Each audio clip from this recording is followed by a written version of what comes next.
everybody, Shannon Alter here. I have two solid presentation tips that I want to share with you today so that you can make your own presentations run smoothly. And there's a bonus. This will help you calm any jitters that you may have. When I first started speaking and facilitating, I wrote every single word, and I do mean absolutely everything, on a big fat yellow legal pad. Well, about 5 minutes into that first talk, I decided that that method was not going to work for me, and I tossed the legal pad. Why was that? Because I had included absolutely everything and so much information that I was never going to be able to get through it or even access it. And what would have happened was that I would lose my listeners for sure. So here's tip number one. Determine what your audience wants to know and then give it to them.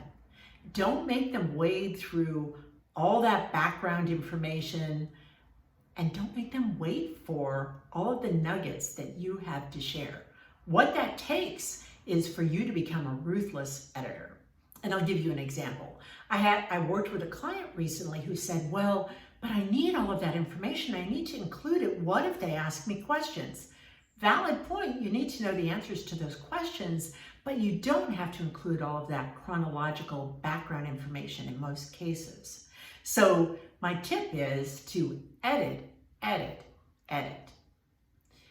Tip number two is have a plan B, which we've all heard of, but also have a C and a plan D. The reason for that is, hey, whether you're presenting virtually or you're in person, stuff happens. What if there's a power outage or unstable internet or there's some other kind of tech issue? And it could be another issue entirely. Say you're on a panel and one of the panelists is delayed or somebody pops in earlier than expected. What will you do? So here's winning tactic number two. First, know your content upside down, backwards, sideways, every way that you can think of.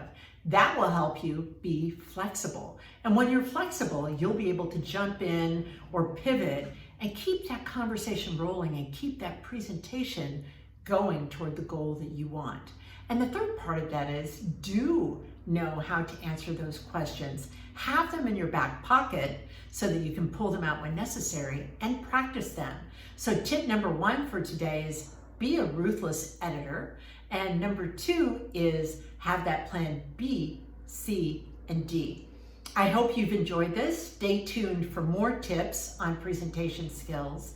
And if you're interested in additional information, you can visit my website, leadersucceed.com.